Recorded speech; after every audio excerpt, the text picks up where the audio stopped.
pledge allegiance to the flag of the United States of America and to the republic for which it stands, one nation, under God, indivisible, with liberty and justice for all. Pray with me, please. Heavenly Father, we ask that you bless these proceedings. We ask that everything said and done here might be according to your will. Father, we ask a special blessing on those who did lose loved ones in the tragedy that occurred 17 years ago today. We pray you bless our nation going forward. We ask it all in Jesus' name.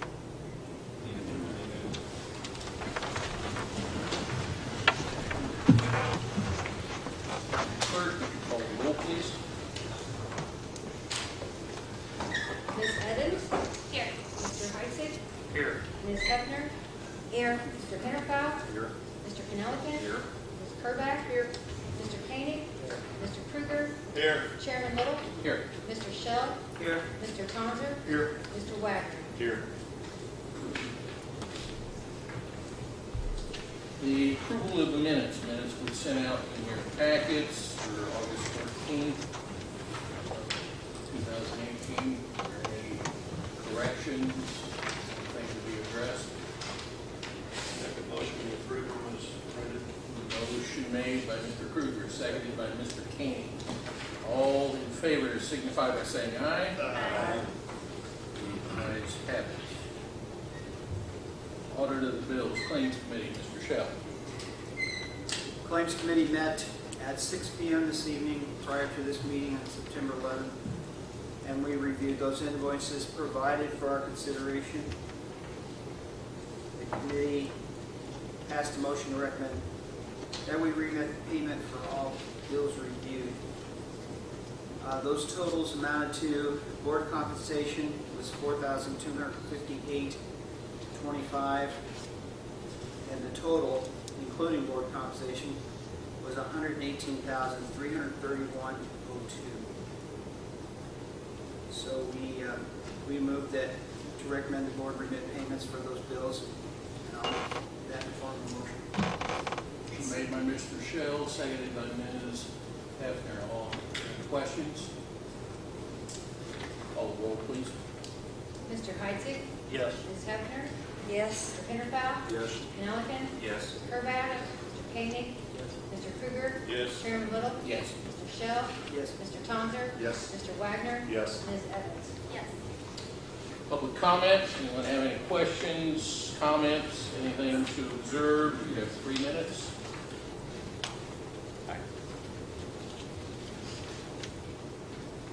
Good evening. My name is John Hausman. I'd like to address the Jersey County Board this evening. Members of the board, I'd like to comment on the dark cloud that has descended on this body. It's been said that sunshine is the best disinfectant for what ails a body. Let me be straight to the point. Mr. Little, you went outside the Open Meetings Act laws by essentially prohibiting Mr. Weaver from listening and making public comment at the August 20th, 2018 Personnel Committee meeting. You told Mr. Weaver he must leave the room and building before the meeting was ever called to order. Shame on you, Mr. Little, and shame on the other members of the committee that were present for letting this gross violation and inconsiderate act take place. I'm calling out Gary Kruger, Mary Kerback, Brian Penelican, and Vice Chairman Sandy Hefner.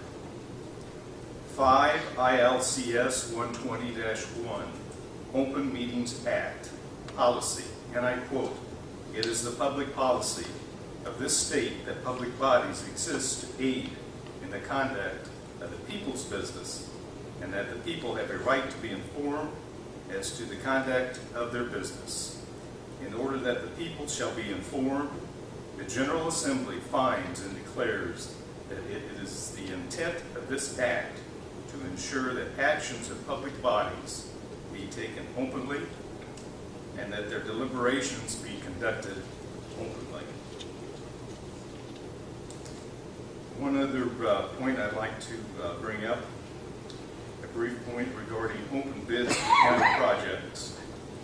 At last month's Road and Bridge Committee meeting, I was told by Mr. Klasner that no bids were let out for the county's preliminary surveying that benefits the intermodal project because it was not required by state statutes. Excuse me, but are you all missing something here?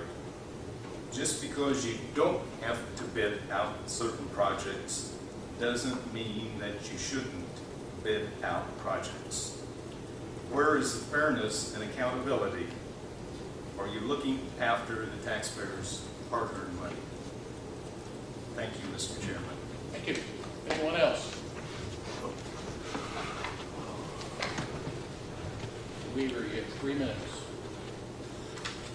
Used to be 5, but we'll do 3. I was going to address the transparency issue, but I don't know what you say after that one. Basically, the Opens Meetings Act not only was ignored and violated on the night that he talks about, but it's also been done subsequent to that. And if you're going to hold a meeting in a broom closet, you need to put on the agenda that you're going to hold it in the broom closet. You don't hide, you don't close doors, you don't lock front doors so people can't get in. Public means public. And the best government comes from transparency. And just because you can get by with something doesn't mean necessarily it's okay. Now, we have someone on our board here that's on another board as well. By virtue of them being in both places, it creates a conflict of interest. This board does not have a conflict of interest policy other than the state one as far as I know. That is a problem. The city's business and their corporations are not necessarily what's best for county residents, and that needs to be dealt with. When it comes to the fees, there's no transparency on the fees. Had a fee study done. Fine. We've got a problem with things for the clerk's office. We've got to deal with that. Not a problem. But all of these other fees, why not have public input? Why would you want to fee people doing clean energy like solar or wind? Why would you want to fee somebody who's going to put up a tower to do internet with? Why would you do that? It's not logical. These are the kinds of things that if you just accept the fees, it's going to end up costing the quality of life for everybody in here for a long time to come just because you just did something. Bids on range line. Why not do requests for qualifications and have two equally good providers? Make them work for their money. I have to work for mine. Everybody else does here too. I've got nothing against anybody. It's just that I have to sharpen my pencil. The county should do the same with theirs. Another thing is that this county does not have an economic plan. We've got money to give the country Christmas, and that's a good thing. But why in the world should county residents accept the fact that you're going to take money from us, but you don't have a plan on what you're going to do with it other than just pay bills? It makes sense to get people in here to do an economic plan and projections to see what this county can do best over time. To just play whack-a-mole with money and issues is not logical. And I'd like to know why the county spent another $11,000 with the so-called low bidder. That doesn't make any sense for the fee study. Okay, thank you. Anyone else? All right.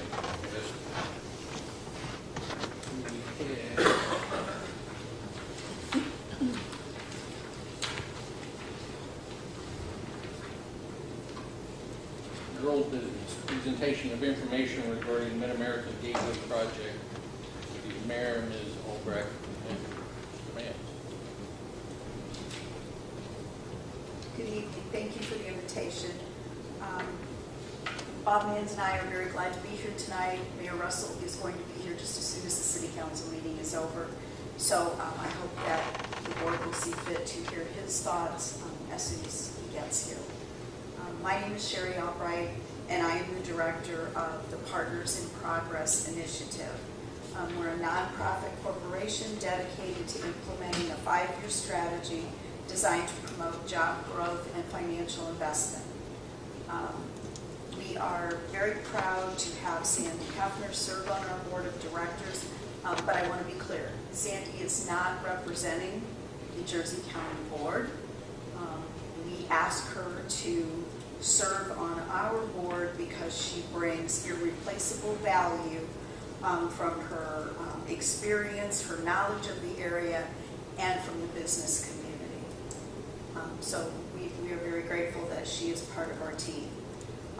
Partners in Progress strategy focuses on 4 areas: development of the Mid-America International Gateway Business Park, leveraging local funds to secure federal and state investment in infrastructure, marketing the business park and the entire Jersey, Madison, Greene County region, and training a skilled workforce that's ready to fill the jobs to be created.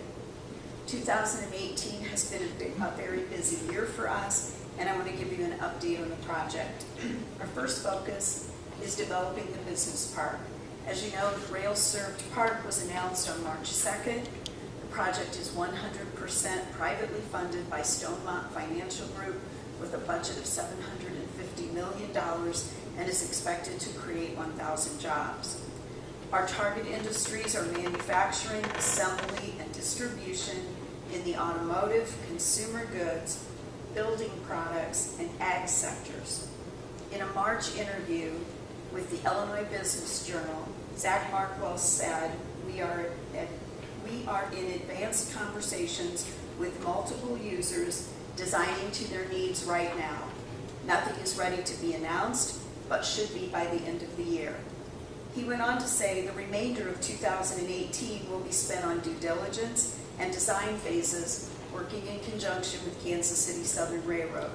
And I'm here to tell you that's exactly what we've been doing this year, and that we're right on track with what he said in March. Zach was in Jerseyville on August 21st, and he told the Quarter 67 group that the site due diligence has been completed and the park is now in final design.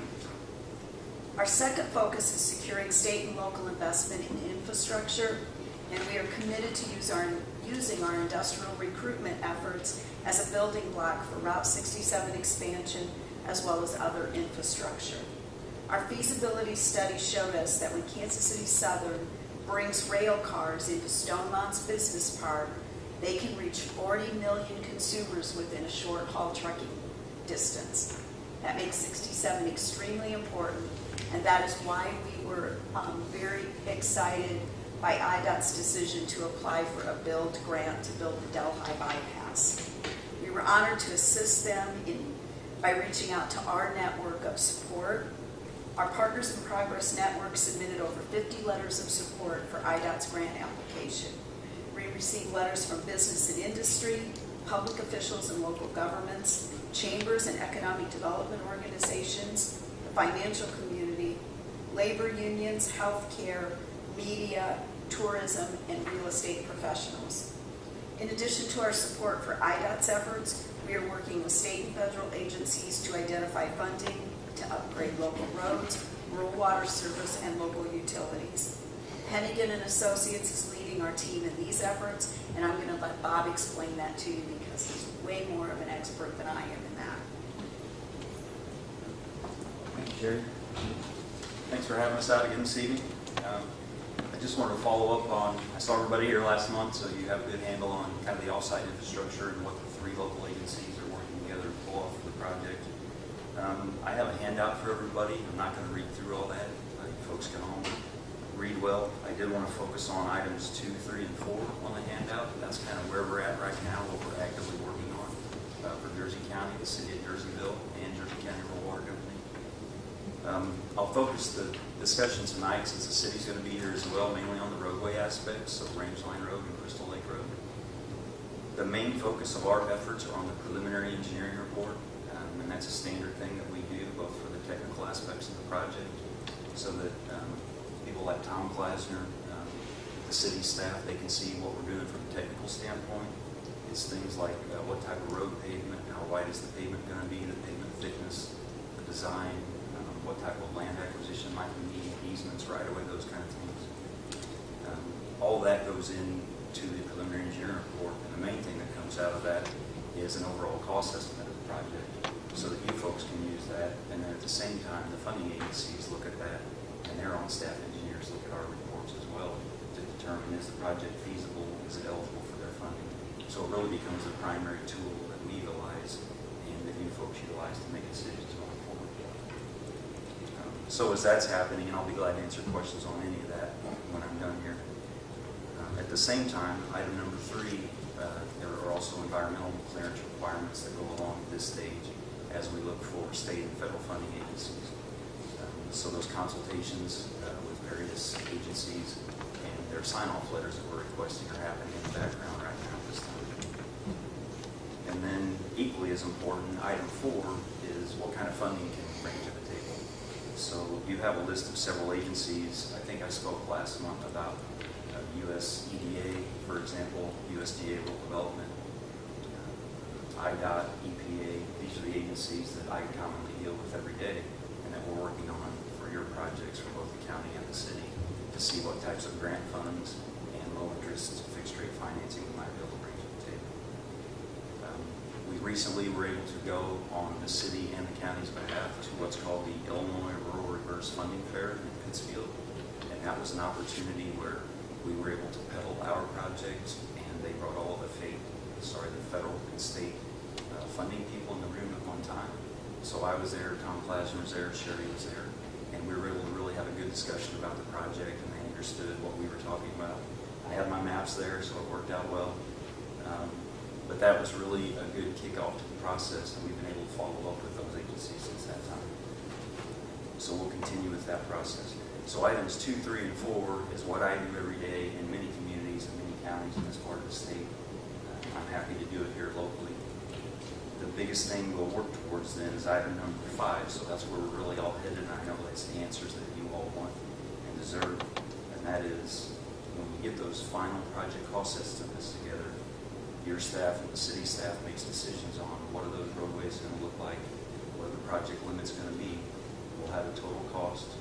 We'll have, on the other hand, what is the available state and federal grant loan or loan money, and then we'll make a determination on what do we want to do from there. As I do this in many communities, inevitably, sometimes there's enough funding to take care of the entire project. Other times there can be a shortfall.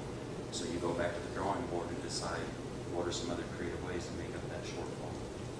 Maybe it's to reduce the project scope to fit within the funding we have available. Maybe it's things like items 6 and 7, look at what are some other local funding sources. So those are the things that we'll be working with your staffs to walk through that process, and I'll come back to these meetings and meet folks as we get those answers. If there's any questions, I'll be glad to answer them now, or I can wait until Sherry and Mayor Russell are done to chime back in. I have a comment.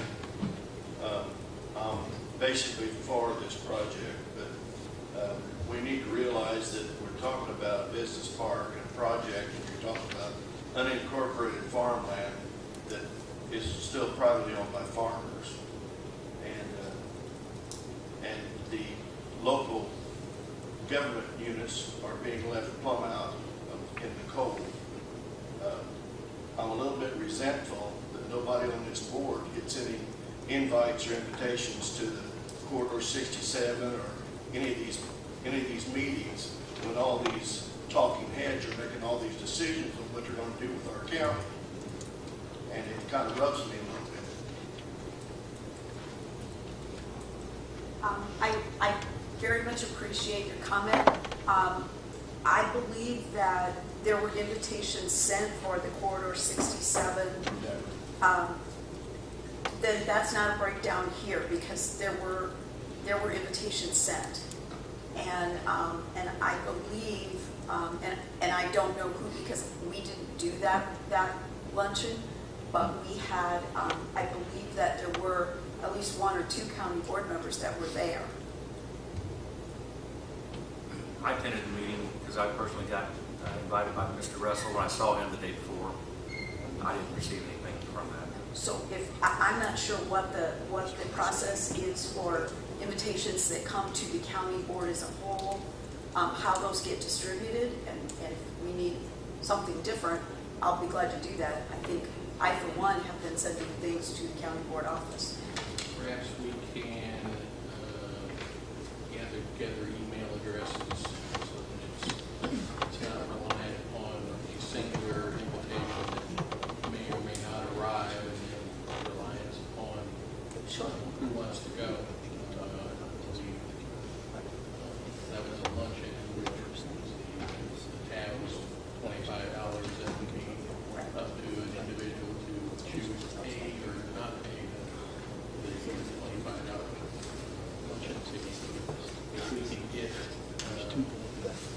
send me your contact information. We'll have Kelly gather together all of the email addresses, whether it comes by mail or via email. I get a variety of things, but sometimes cannot keep up with every invitation to come to every meeting, but I think this would be something that would be probably worthwhile for any board member to attend. And just to be clear, the Corridor 67 luncheon, it was held locally, but it was not hosted locally. That's an organization that's headquartered in Jacksonville, Illinois, and it's a statewide organization. So no one locally had any active role in planning that event. Does anybody have any more questions for Bob before we move on? Mr. Crew, let me further expand on your land use question. It's a good question, and I appreciate it, so everybody can hear me. So the environmental process we're going through that I talked about, one of the many steps in that, we coordinate with Illinois Department of Ag, with USDA, with IDNR, and many others, as I know you're aware. So as part of that process, we're simply not there yet with the roadway strips we're working on. As we determine what those right-of-way needs are, sometimes they're small triangles, sometimes they're strips of land. There is a process that we have to do to convert that from ag use to non-ag use, and that has to come through the county board sometime, and we'll definitely follow those regulations. Well, I would like to see Stone Mountain purchase the property. They need to get it purchased so that we know for sure that they've got possession of what they're going to do, because there is a resistance from some of the landowners, and we don't know if they're going to get bought or not. Has all the property been purchased that's going to be required for the area? No, and that's a question that it would be Stonemont's responsibility to answer, but I can give you my understanding. My understanding is the option agreements that were signed between landowners and Stonemont Financial provided that due diligence would be able to be completed on the property prior to purchase. And so we are right on track with that. And I just wanted to let everybody know that I was invited to the Corridor 67 meeting, but it was because I attended a meeting in Jacksonville last year. I was invited by Mary Heisig to attend because I was interested, as a citizen of Jersey County, I was interested in the Corridor 67, and I'm sure that's probably how I got on the list. Our third focus area for Partners in Progress is marketing the park and the entire Jersey, Madison, Greene County region. Since March, we've been working hard to create a recruitment toolbox that we can implement as soon as the park design is complete. The Jersey Green Enterprise Zone went into effect in January, and that will serve as an important incentive tool for companies locating in the park. However, we're already seeing benefits from that program. Since January, we've received 5 Enterprise Zone applications for businesses in Greene and Jersey County. Those projects have represented $10.5 million in investment and 105 jobs. And I'm working to complete 3 additional applications as we speak. How many did you say there were? There's five. They are from businesses in Greene and Jersey County. They represent $10.5 million in investment and 105 jobs. In addition to the Enterprise Zone, we're working with DCEO to offer EDGE tax credits and high-impact business incentives to qualifying companies and industrial revenue incentives. In July, the project area was included in Foreign Trade Zone 31, making it possible for participating companies to receive benefits from the Foreign Trade Zone. We've been in contact with the Riverbend Growth Association, Madison County Economic Development, and Greene County Economic Development to discuss options for regional marketing as well. And lastly, in marketing, we were honored to be officially included in the St. Louis Regional Freightways Marketing Program. So I can tell you that Jersey County is now literally on the map in the St. Louis industrial community. Our final focus area is workforce development. Our goal is to ensure a skilled workforce to fill the jobs created at the business park for existing employers and those attracted to the region. We were proud to be invited to attend the recent Workforce Development Roundtable at Lewis and Clark Community College.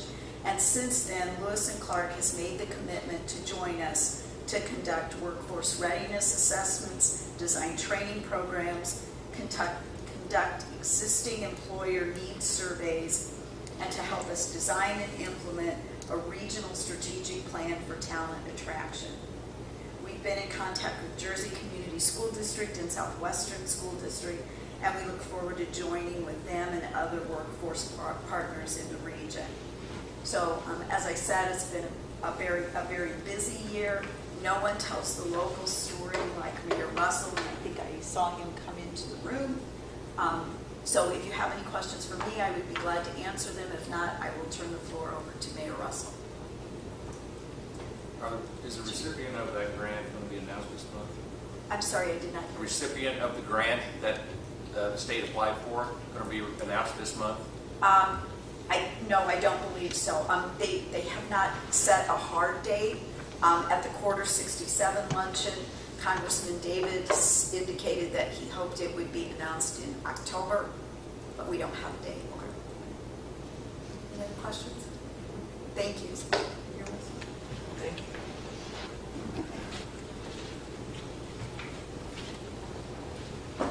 I apologize for being late. We had a city council meeting this evening. Everyone knows who I am. I'm Mayor Russell, city of Jerseyville, the largest municipality in the county.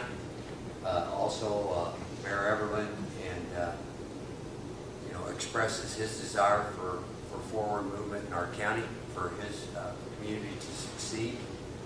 Some of the PowerPoints that I'd like to cover is the progress that we have going on in the community because of the economic growth drive.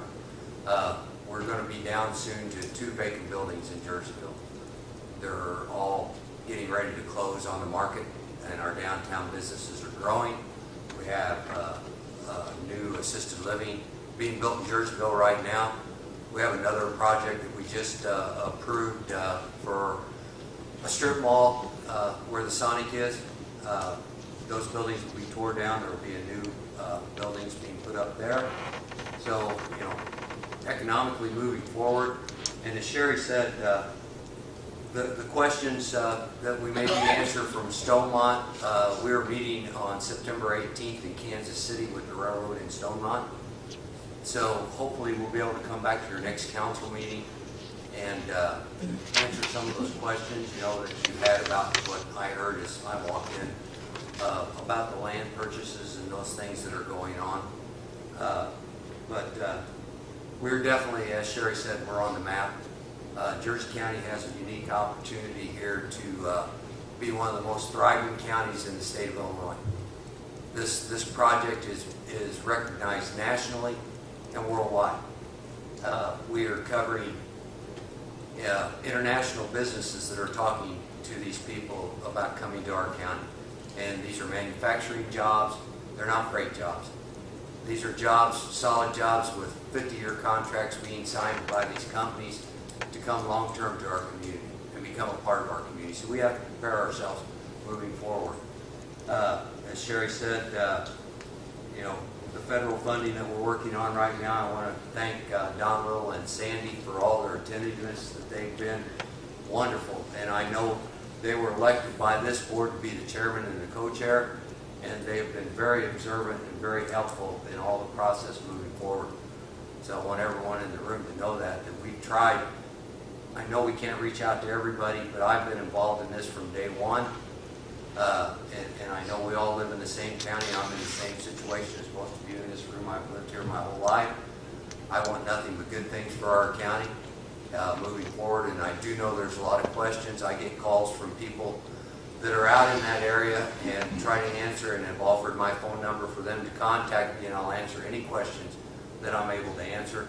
But I would encourage any county board member also that wants to have a conversation with me. I'm available. I mean, Most of some of you got my cell phone number. It's available at City Hall at any time if there's any questions moving forward. I know with what we're working on with the Economic Development Agency, we've heard from Darren Fleener, we've got some things in road bumps that we're working with the 7 counties that we have to get through right now, but I can tell you this much. Morgan County, Jacksonville, and Springfield would love to have this project, but they were given a no answer because we are the right place for this project to happen. So there were other communities that would have loved for them to pick them and would have, with open arms, accepted all this coming to their community and their county. We have to trust moving forward that Stonemont will show you what he's done throughout the country in his developments moving forward. As I said, those that were able to attend the Corridor 67 heard from Zach that the deal killers are gone. They have their permits with the Corps of Engineers, and they're completing final design. Where they are with the property owners, I can't answer that question. That being a private matter through private businesses. Any of us that are in private business, we don't disclose our business to everybody. I know we have concerns moving forward. So, but as Sherry said, right now the whole park is in the county. There is a desire for them to incorporate into the city. Now, that being said, that's a conversation that the city would have to have with property owners in that area, whether they're willing to do that or not.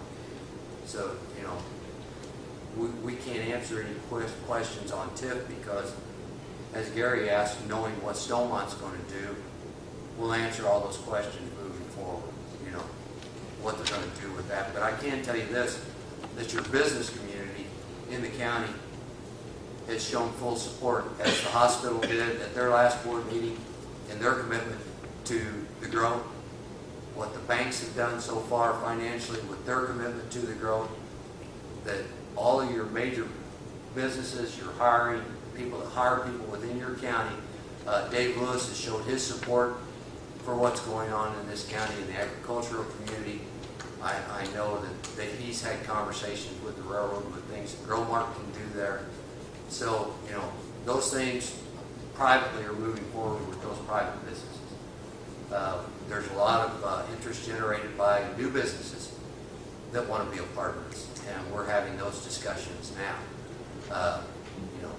So as far as that goes, like I said, I appreciate all the support and the listening that the county board's doing. I know that you have areas that you are responsible to and have to answer to also. And is there any questions for me that I might be able to answer or disclose? Mayor, is there any kind of time frame on when some of the announcements will happen? Well, I mean, I know everybody's anticipating in their anxiety. As I said, I believe that I will hear some of that next week in Kansas City, and I will be more than happy to come back to the board at their next meeting and share that and try and get that information out through Don and Sandy, as early as I can to bring to all of you, so you have an awareness as the next meeting as to what that information is. As I say, right now it's a private individual, generating a private enterprise. So until Zach gives me those answers, it's hard for me to do, But I'm thankful for this community. Look at what happened with the sales tax generation for our schools. Look how much we improved our schools this summer. Those good schools mean so much to these people that are going to be moving into our community. Even the parochial schools, moving forward. All those, the hospital, what they're going to do and what they're planning. All those services. What they're going to come to the city of Jerseyville for is for police protection and fire protection. Those are going to be two big issues that Jerseyville's going to have to deal with moving forward. So, we're going to be that provider for this facility out there. So, those are things that we're in the process of working on right now. So, like I said, hopefully, Scott, you know, we're gonna be able to bring that. I know Mr. Wade from the hospital was very excited because he got to talk to Zach briefly at the Enterprise Home meeting before Zach came down. You know, what he's done in other communities to help the hospitals grow and those services in the schools grow and the fire protection districts grow. I mean, he's an individual that will dig his feet into the community, and he hasn't asked us for a thing, you know. But we know, you know, moving forward, there's going to be infrastructure. And we've heard from Wabash Valley Power, who is involved with all the co-ops in the area, their support that they're giving, and MJM, you know, all those entities have come forward with their support, and they want to see all this move forward, you know, make lower energy costs for the people in the rural areas, you know, so all those things, you know, play into it. Any other questions? And like I said, Gary, I know that's your area, and as soon as I can get that information to you, and I've talked to some of them out there too, they've called me, and I've offered my cell phone and to all of them to try and help you with some of those answers. Mayor, looking down the road, obviously this is being driven by private money, and with private money, they basically call the tune as far as what information they choose to release at what time frames. One of the items that has come up as a constant with sometimes by individuals who don't know what they're talking about, as well as individuals who will verse, but that's the formation of a tax increment financing district. Obviously, that area, the proposed industrial or business park, is not within the confines or municipal confines of Jerseyville yet. Presumably, the understanding or the request would be made by the entity that is going to be developing that area, is that Jerseyville will annex. Since you're not a home rule county, you have to do it by invitation. What is the time frame that you anticipate, as much as you can, of when a TIF district would be formed, and I guess the notifications that go out to the various taxing districts, as far as for informational purposes? Right. No taxing district has any veto power. I had an individual tell me that the county could stop it at any time, and I know for a fact that that's not true. But when would you anticipate the notification Well, and the public hearings? I don't believe that the city of Jerseyville, if a TIF is requested by the entity there, that the city of Jerseyville would move forward until we talk to every taxing body and set that TIF up that was agreeable to everyone. Okay? I think, you know, the finance committee at the county and all those people need involved in that discussion, you know, how all that moves forward. You know, same as the school district, as we've done in our other, you know, we want everybody to succeed. That's, unfortunately, that's one of the incentives that some of the businesses ask for, that, you know, they come to the community, you know, so, but I can promise you this, is I'm still mayor years ago, you know, that we will sit down with all the taxing bodies and have that discussion before one is formed. TIFs, depending on, well, obviously the municipalities that are formed would form into Grafton formed one after the floods of '93 and '94, and frankly, a change in the scope of business down there from some manufacturing and a few shops here and there to a tourism destination, which, as well as the retention of within the two TIFs, primarily the first TIF, that's what brought that town back, was the ability to retain the growth in the assessed valuation and use that for improvements and ultimately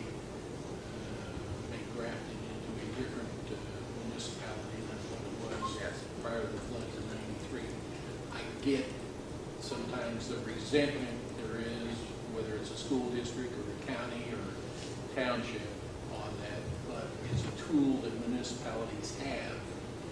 As much as some might want to make it into some sort of evil It is. cabal, it is a tool that can be utilized, effectively to bring about improvements with its infrastructure, water, sewer, Right. and such, and really enhance an area and make it more marketable. So, Yes, and I totally agree. You know, what I have seen, the TIF in our area has been expanded under my leadership, but it was already in existence in Jerseyville, and it's helped our downtown area. It's helped people, you know, have an incentive to come. You know, they get back a percentage, but, you know, they don't get back everything. We have a TIF board that directs all that, you know, and those are our local business leaders and bankers and stuff that sit on that board and make those decisions as to how all that's going to play out. But yeah, you know, there again, Grafton probably doesn't exist the way it does today without it, you know, for better or for worse. But now that the TIF's gone, all those taxing bodies are going to reap the benefits of what's there now because it's in. So, you know, that being said, we don't know yet, you know, what Stonemont's going to come to us and request. But we do know that everything inside that, he hasn't asked for a thing. You know, he's going to invest this money in our community, and he hasn't asked for anything. But we know, as board members and leaders in our community, that there are going to be infrastructure needs for roads and road improvements and things that are going to happen. I had someone talk to me Saturday night, lived on Stagecoach Road, and after we had a discussion, and what little I could tell them was, no, everything is coming in on the north end. So, you know, the development is on the north end. There isn't any development on the south end right now. It'll take years to build out to the south end, you know, but everything is on the north end right now. So we're talking Crystal Lake Road right now.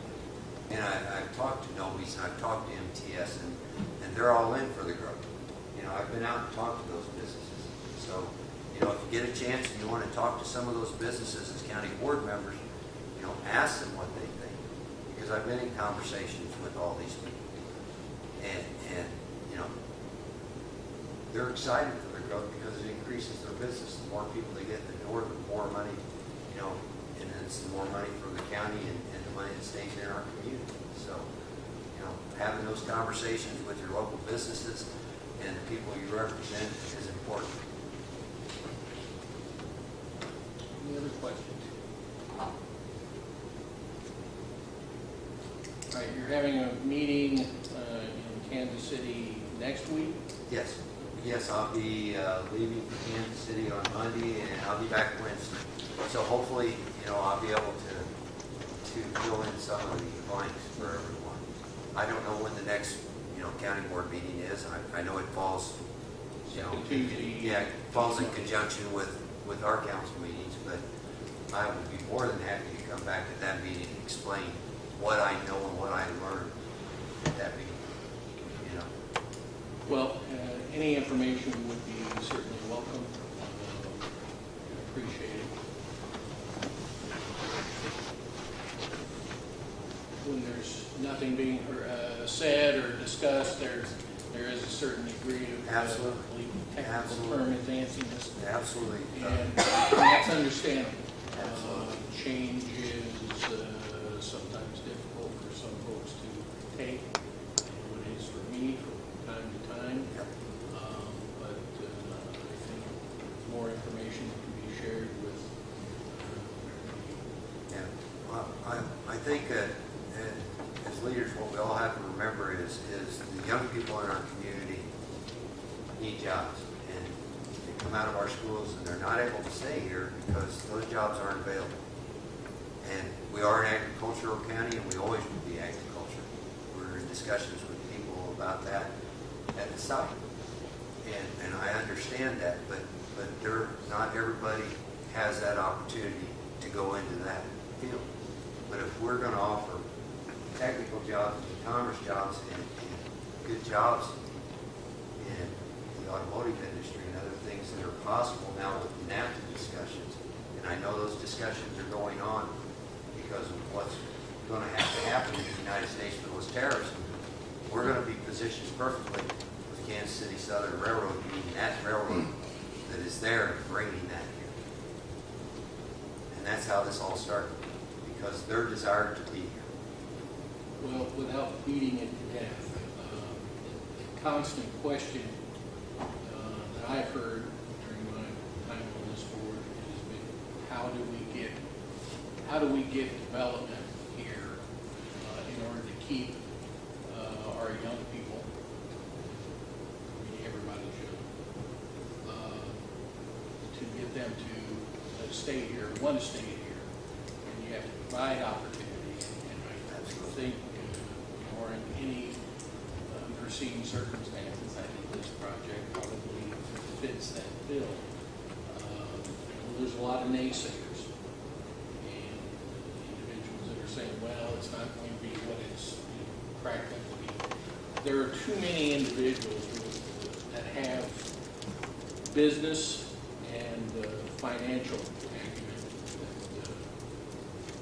that see opportunity in this project. Yes. They're smart enough to Well, realize if there's expertise And somewhere. yes, and I'm at liberty to say this, you know, Tom Huff from the Carrollton Bank stepped up, number one, and saw this as a huge opportunity for our region, and brought his financial support forward. CFB Bank done the same thing.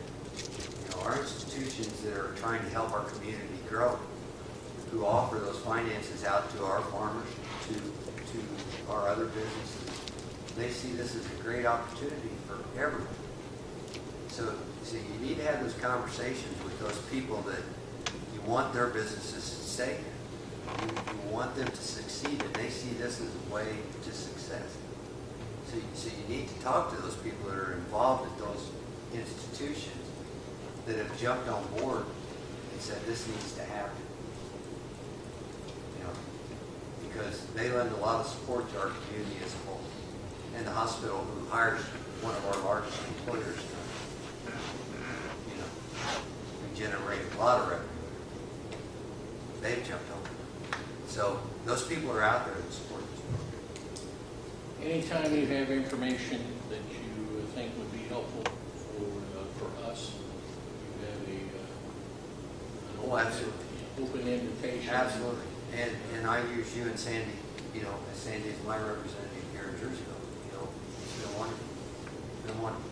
And you both doing a stellar job as my representatives. And I thank you all.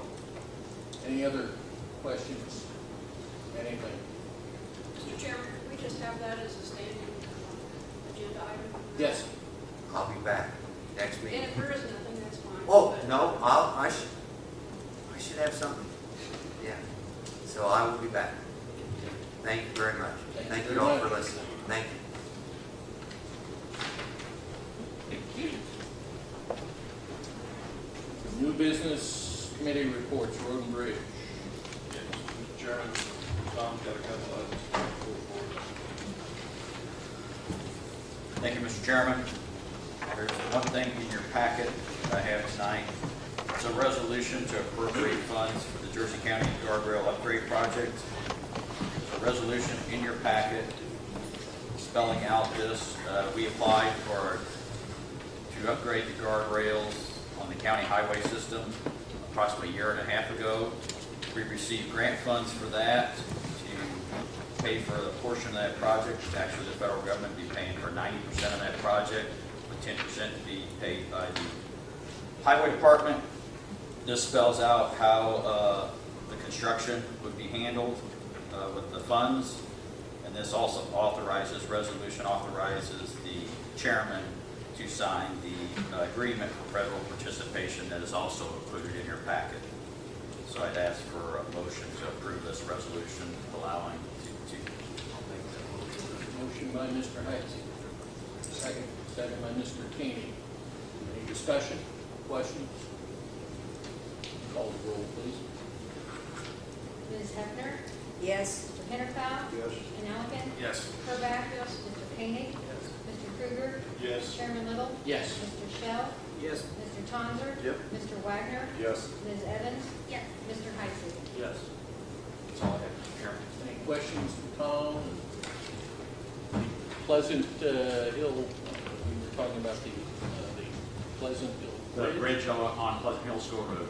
Yes, we are, contractor's about a month in on that project, and we've drove piling on the job, and he's actually got one of the piers almost complete, working on the abutment, so we're making good progress out there on that project with the weather. What's the completion date? We're looking at a completion date about the end of October, so I probably have a good handle come the October meeting where we stand on that project at that time.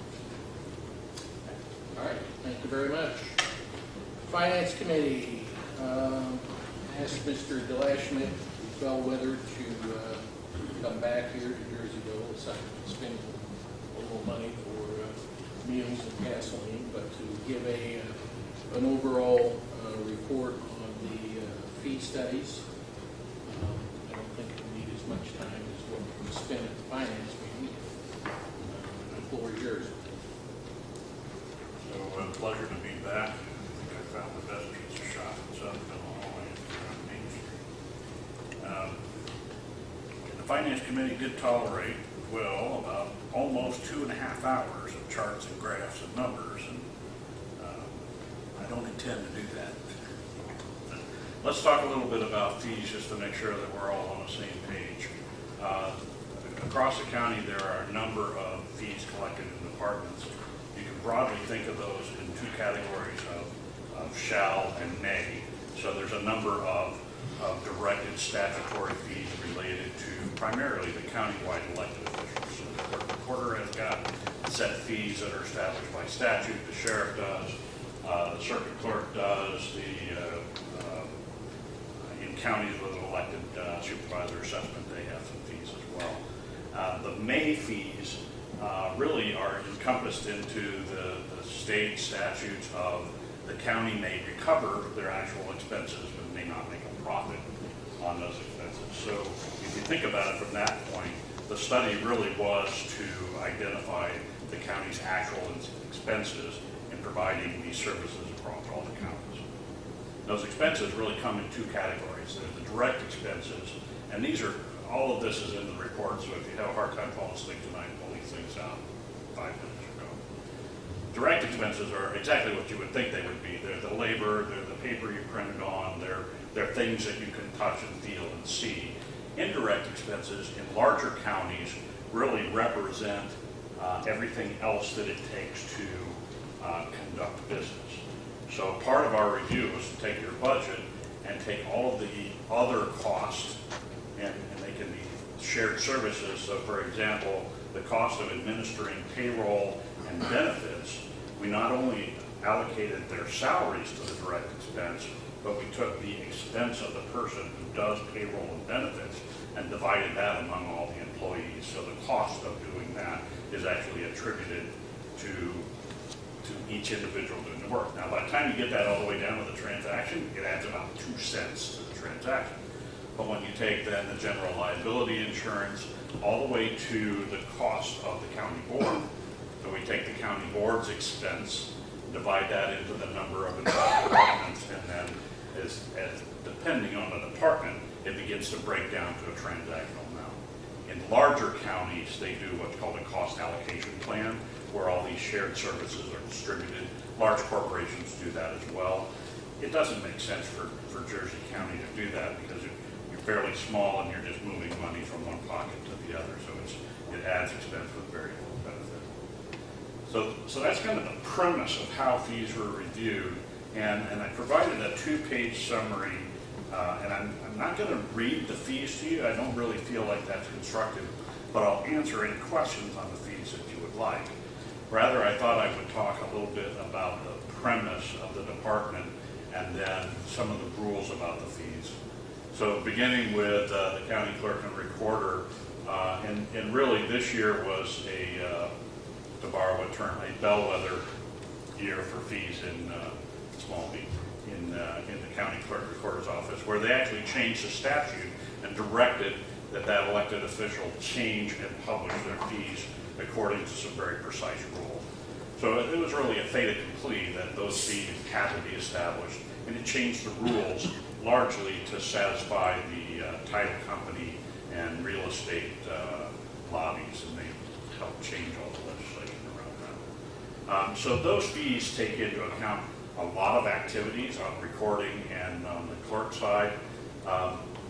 As in all counties, the largest fee is going to be labor, but in some of these transactions, and recording is certainly one of them, the cost of the operating system, the software system, is significant. So when we look at the fee, it's broken down into what portion of the fee comes back to the general fund to pay for the labor, what portion of the fund is specifically earmarked to pay for the operating system. The benefit of that is that every 3 or 4 years, there's a $50,000, $60,000, $70,000 upgrade that has to happen to these things. And now, you had it before, but the clerk recorder literally has a piggy bank that on every transaction, $6, $7 are put into the piggy bank, and in 3 years, 4 years, when it's time to do the upgrade, it's not a poison pill to your budget. It's something that's been accumulated to pay that. That's true in a couple of other departments as well. In departments that have countywide elected officials, there's this interesting relationship between the board and the official that the statute directs the operation to that elected official, and we interact directly, extensively, to collect the information and define the fees, and then those elected officials provide an opinion or a recommendation of what those fees may be. So in the document that we've provided, our number is your actual cost, and in most of our charts, it's the actual cost rounded down to the next whole dollar. You may not round up regardless, so it's rounded down. And I know that that Pam has another sheet where she's made recommendations on changing. So on the third column on our second page, you'll see what's the value of $1 in the fee. So if your actual expense, for example, is $79 and you reduce $1 down, then the cost of that dollar in fee is about $3,080. So that way, as the board considers these fees, as you consider to make them and set them into rules, then you have an idea of, if you make a decision, this is the cost. And let's be crystal clear, you're paying those expenses. So this is not new money accumulated, this is money that you're paying literally out of other funds to subsidize the current activity. These numbers represent your actual cost. There was a question earlier about public input on this, and actually the models are very specific that only objective data can be put into the actual cost. So the deliberation and the public input literally is your process, not the process of the study.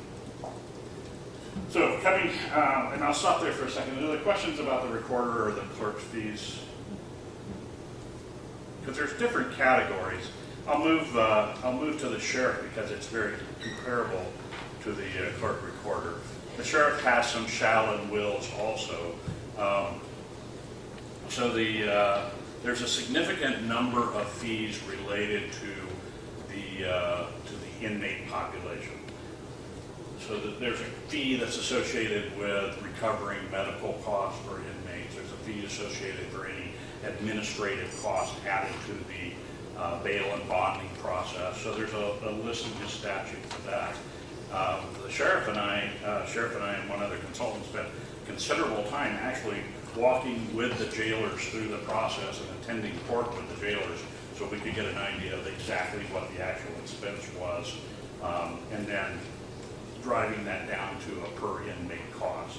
The sheriff has indicated that he's got some thoughts on his fees as well, so it has the same chart in there on the, if there's a change of $1, this is the impact overall. So those are the two categories that are kind of the most clear.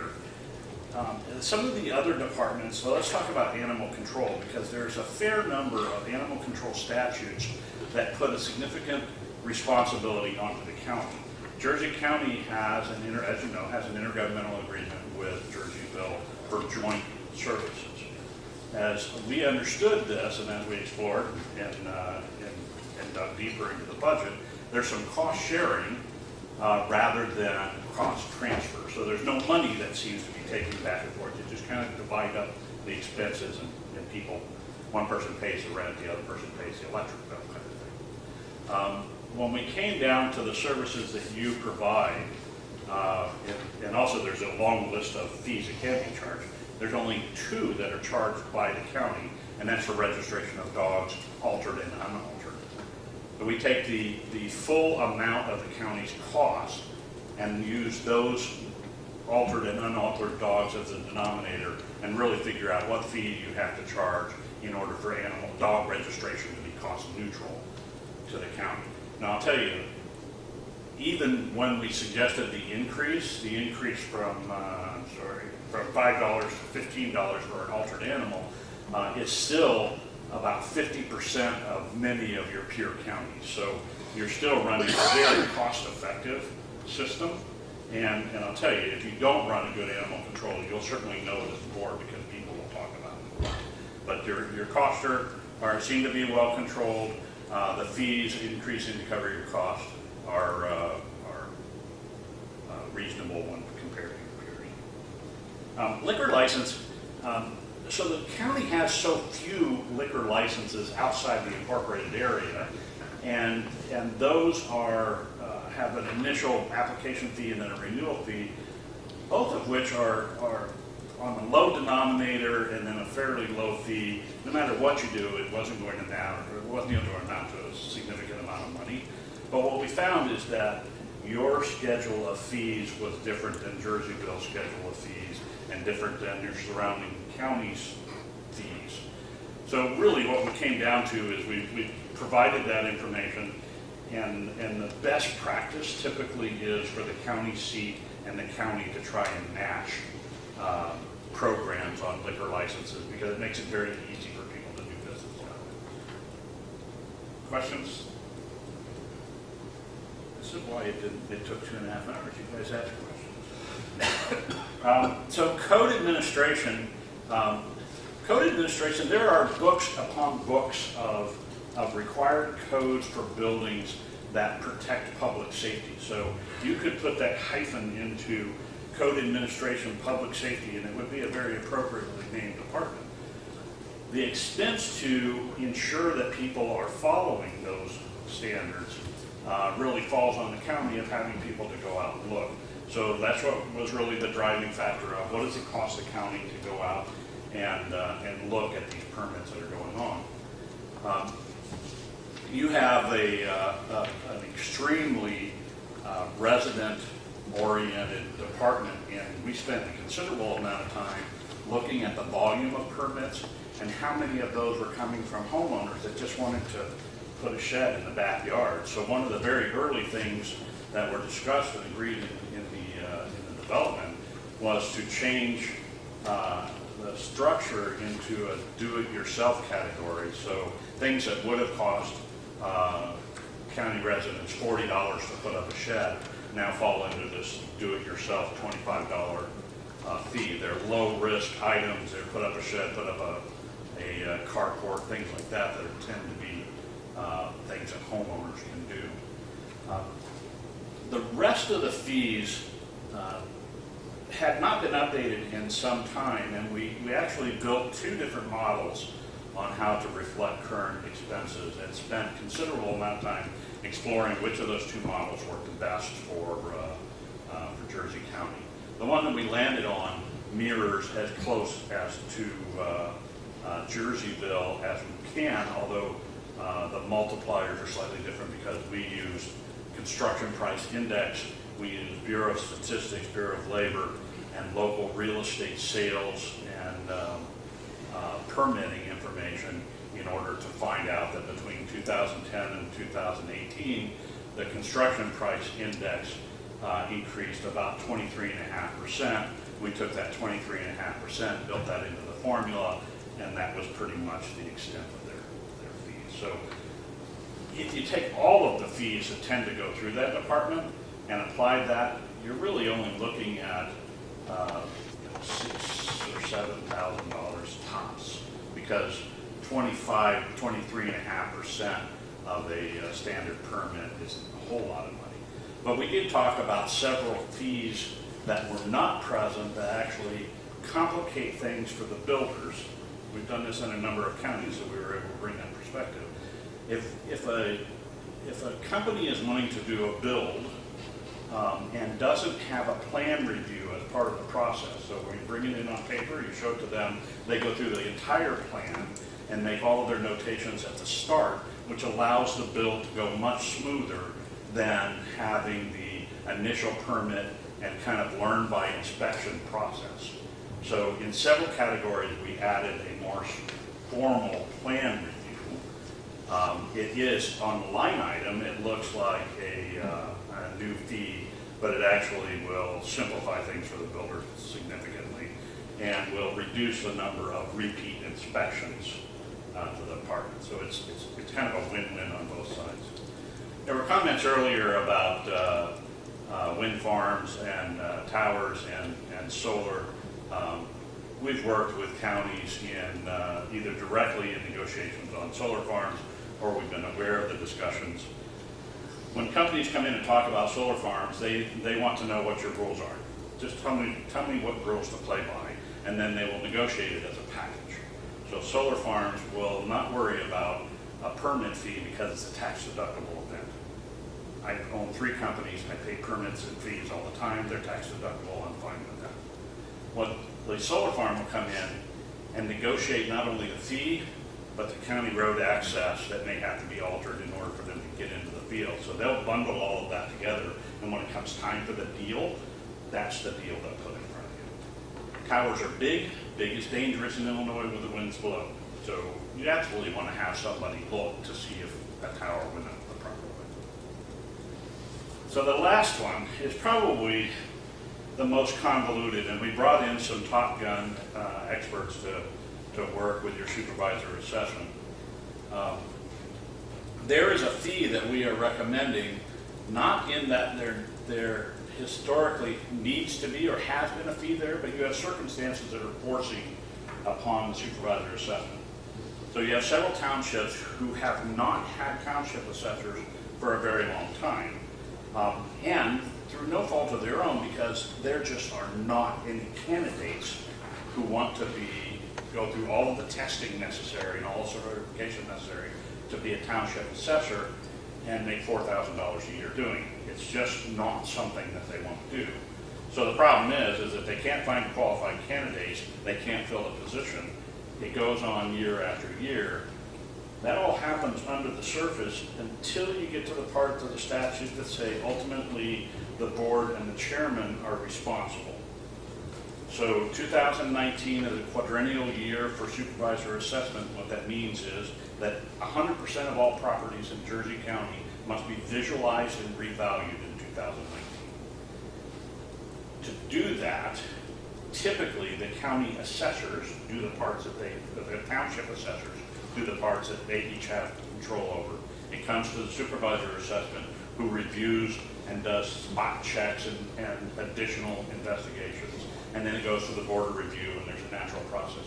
We described all of that in the report because we really thought it was very important for you to understand the tax cycle and where Jersey County's challenges are very specifically.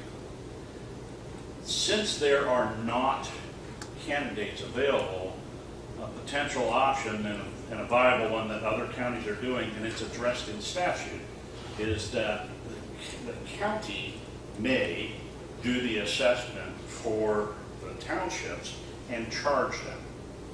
So the two things that are the rules there is if you're doing it for them, you may not charge them more than they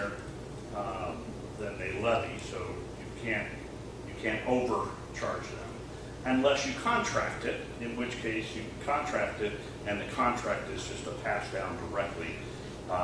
It's a weird statute, but that's the way it's written. To get to where you're going to need to go, you're going to have some discussions with the townships.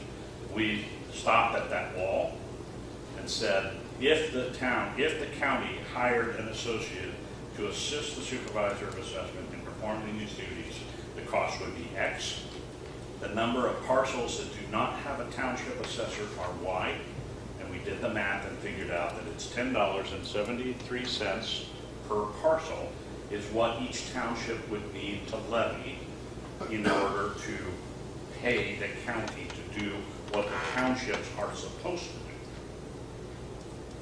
So everybody's doing their budgets now in order to define their next levy. So now's the time to have that conversation with the townships in order for them to have an opportunity to levy appropriately. It really becomes the immovable object and the irresistible force. It must be done, and you do not have resources to do it. So there's your conundrum, and that's where we stop. Are there any questions? Can you repeat that last word about $10.75? Yeah, so there's about 6,000 parcels included in all of the townships that do not have an assessor. And if you take that and we used a fully loaded deputy that cost and divided that into it, it became $10.73. Now, here's the problem: is that there are no candidates here or locally who are qualified to do assessment. So this is like a farm team situation that if you go find somebody and you hire them, they become a data collector. And then they still have to have, properties still have to be valued. But over a period of time, you can get that person fully certified to where they become fully functional. But you're deciding it's cold and you got a knitted blanket, so it's going to take you a while to get warm. We've had an initial conversation with some township supervisors who are without assessors.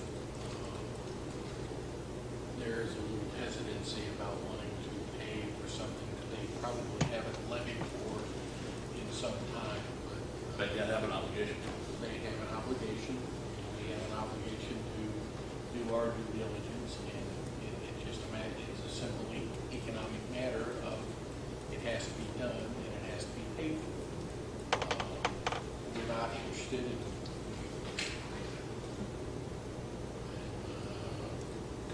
that we at least made the effort of telling them we're not interested in gating you or overcharging, but we're not interested in subsidizing an activity that should be done at the township level. So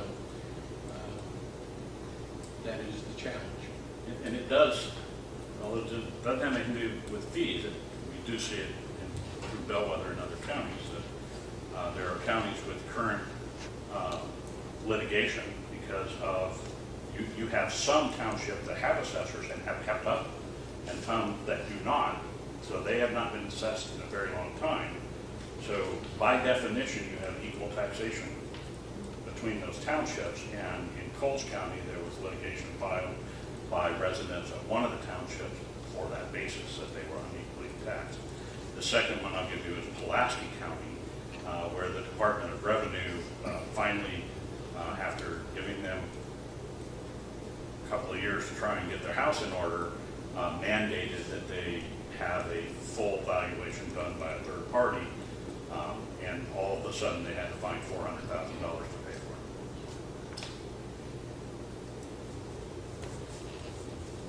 Questions? One question. What's the total growth potential across all the offices? Oh, Sorry. you left that out, didn't I? So the net total is about $198,000 in new revenue. The gross, because we saw the assessor's fee as actually paying for a new compensation. So the gross is about $265,000, the net's about $198,000. And all of that depends on volume remaining constant. So if you change the denominator, then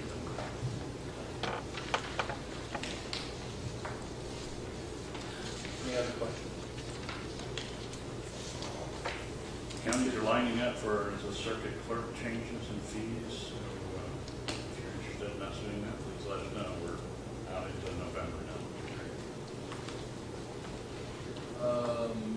second part of finance is a recommendation by the committee to adopt resolutions that were in your packet. One is fees charged by the county clerk. This is for birth, marriage, death, assumed name, notary certificate, and tax redemption. The second one was fees charged by the Jersey County Recorder of Deeds, standard land records, non-standard, plat, condo, non-land, and UCC records. Recommendation from finance is to adopt both of these resolutions and fee changes for county clerk and recorder of deeds. I will make that a motion. Second. Seconded by Ms. Curvat. Discussion. The motion is to adopt the two resolutions. One for the fees for the county clerk, which covers birth records, marriage records, death records, marriage license, assumed name certificate and assumed name change, notary certificate, notary in person, notary certificate by mail, and tax redemption fee. They're on the, as far as what the current fee and what the amended fee would be. And then, let's take these one at a time. My motion is for the county clerk fee change. Make the motion. Mary, will you? Yes. Any questions, comments? Do you have anything to say? Yes, I will mention on this one that my recommendation and what you see on the resolution is slightly lower than what exactly the study revealed. And just for day in and day out in the office, I felt that these were just easy numbers to work with and easy to convey to our constituents. They're not a lot different than what the study revealed, and honestly, $3,800. as far as volume goes, it would amount to $3,800 a year less. But just, like I say, in dealing with the public in the office and conveying the fees, working with the numbers, this was my recommendation. It'll cover your costs. The exact cost is going to be $3,800 less than what the study revealed was the exact. It will go farther toward covering the cost. And it's dependent upon volume as far as what we do. Volume remaining the same, the amount for $3,800. The report doesn't expire, so you could add it in next year, if you chose to. When this subject of reviewing the fees first came up, it was my knee-jerk reaction that you could make the study show anything you wanted to, and that it would become nothing more than a money grab, and just another way to get into the taxpayer's pocket. And that's what I'm seeing. I'm seeing, everything being increased, the taxpayer paying for it, whether you're going to put up a temporary shed in your, or a small shed in your backyard, or whether you're going to get a license for your dog. It goes from $5 now to $15. I see a lot of people thumbing their nose at that and not going to spend the extra $10 to license their dog. But it just really bothers me to see that everybody complains about their tax money. And there's certain things that you expect to receive for that $5,000, $6,000, whatever it is that you pay in annual taxes. And I'm one of those people. I expect something for that tax dollar. And now we're gonna pile these fees on top of everything else. And I just have a lot of heartburn with the way that the fees are being reviewed and recommended for sizable increases. How much did you say, Bruce, we're gonna get realized an extra Across all departments, about $198,000. $200,000 coming out of the taxpayer's pocket? Well, I've got a problem with that. Well, I have two comments to it. Number one, it doesn't all come out, and I Well, respect your opinion. The people who use the services, I understand. There's a very large difference there. And then secondly, I understand what you're saying, that to some extent you expect services for the taxes you're already paying. But I don't know how we explain to constituents that it is costing us $200,000 to provide these services that we're not charging anybody for. Well, it's That's a not- lot of money. It's not costing us $200,000. It's, It the is $200,000 has been magically discovered as being available. But every year we get our tax bill, and every year we expect something for that. At least I do, and maybe I'm different. But then I've got to go in and register my dog and pay an extra $10. Or build a shed and pay an extra, what, $45, whatever it was. well, there Well, are, I think to do it yourself was a deduction, wasn't it? So if you did it yourself, it went from 50 to 25, correct? So my 40. bill, I'm sorry, what? 40 to 25. 40 to 25? I wrote that down wrong. if I can clarify, one on this, it's dealing with fees and licenses that are handled, initially handled by the county clerk. There is no dog, there is no building permits there. That will probably be addressed next month as far as a review by the county board. I've only purchased one marriage license. I'm not planning on buying any more. But if you're subsidizing certain activities by your property tax dollar, as opposed to getting an honest accounting of what it costs to issue X license, I'd rather have the people buying the licenses pay the freight on that rather than everybody paying any additional property taxes in order to subsidize that. That's from a taxpayer standpoint. You have certain fees that will be, let's see, County Clerk's Automation Fund. This is for County Board established County Clerk's Automation Fund. Collect a $3 fee for each copy of a certified document produced by the county clerk. That fund will be utilized to do what? Well, I've already submitted my budget request for the coming year, and I know we're just talking county clerk right now in both offices. In the county clerk's office, I am requesting less than the increase in salaries and benefits, which are not under my control. I am requesting less, and it's because I'm doing more. I'm offering more out of my office. We're doing more for the public. I'm spending less because I'm doing it out of fee-based funds. And if these funds can be more in line with what it costs and what is appropriate, I plan to continue that trend. And the board can do what they will. If there's extra general revenue available because of that, I make that commitment.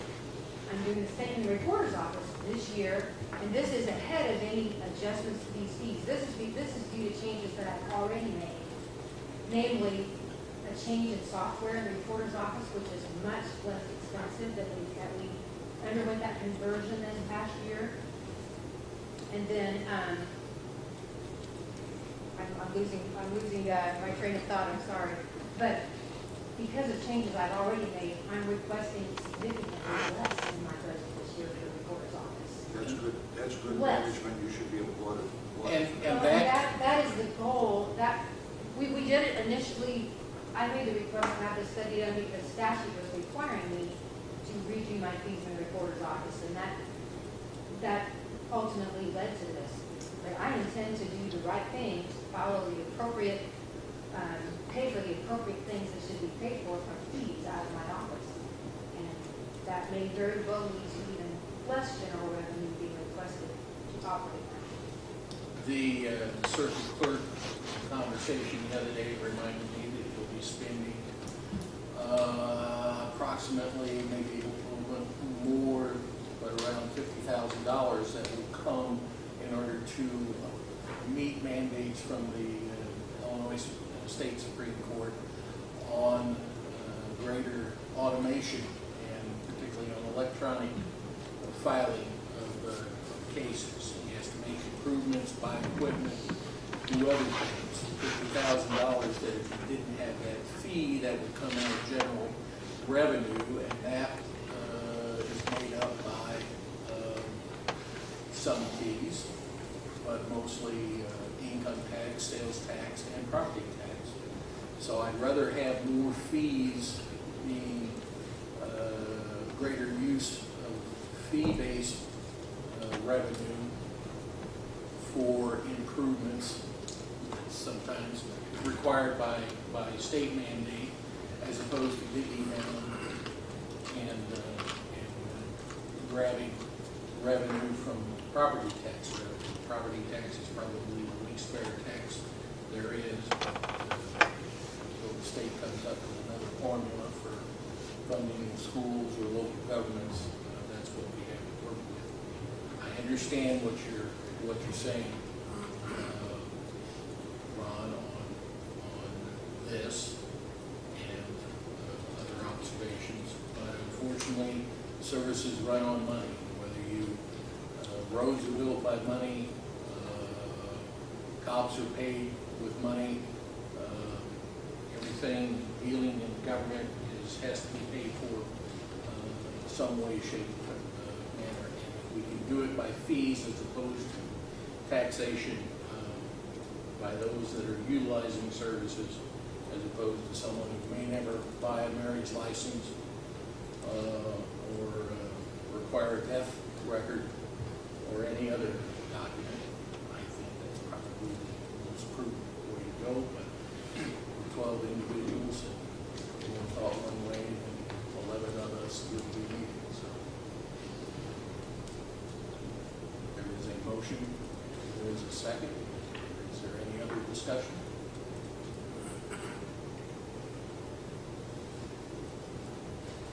I will call the question. Let's make this a roll call vote, please. Mr. Hennepin? No. Mr. Pinellican? Yes. Ms. Kerback? Yes. Mr. Koenig? Mr. Krueger? Yes. Chairman Little? Yes. Mr. Shell? Yes. Mr. Tonser? Yes. Mr. Wagner? Yes. Ms. Evans? Yes. Mr. Heitzig? Yes. Ms. Hefner? Yes. The second resolution dealing with fees charged by the Jersey County Recorder of Deeds. This is on land records, standard land records, non-standard plat/condo, and non-land UCC records. I will offer the motion to adopt the resolution as presented. I'll second that. Second by Mary Louise Goodall. Any discussion, questions, comments from the clerk? Recorder of Deeds. This one is strictly what the study revealed as to cost, especially since statute was requiring the reevaluation of fees. It was my recommendation to just do exactly what the study revealed.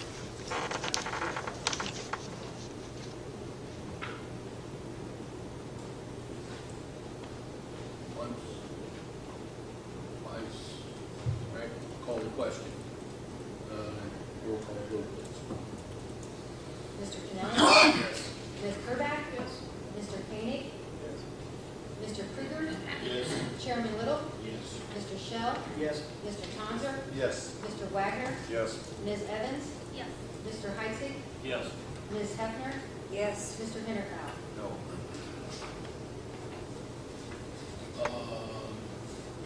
The only other item from finance is the budget levy is currently being worked on. Numbers plugged in from those numbers have been provided by the various officials elected and appointed.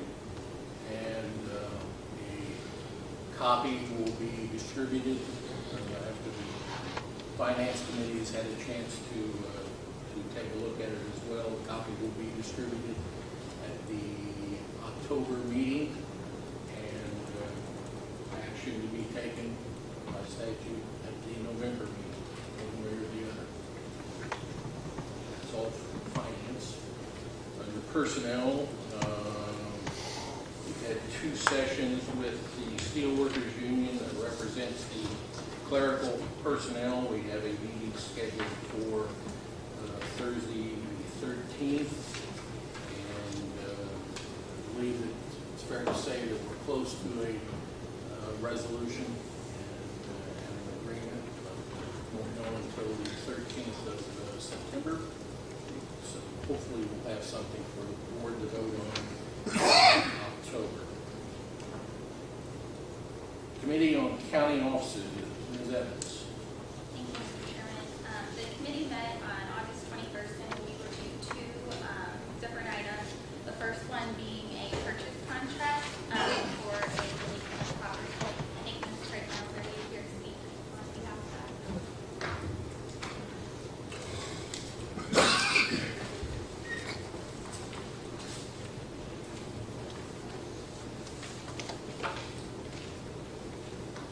Thank you. With the board's approval, I would like to request to obtain a tax deed and tax deed or sale here. Could you just speak up a little Okay. more? With the board's approval, I would like to request to obtain a tax deed and a sale and error on property that is located in Spanky. It's along the Cleveland Bank. Property is located in an 8E flood zone and it has been vacant for over 3 years with 4 years of delinquent taxes. The tax deed will be acquired through the county's trustee, which is Joseph Meyer.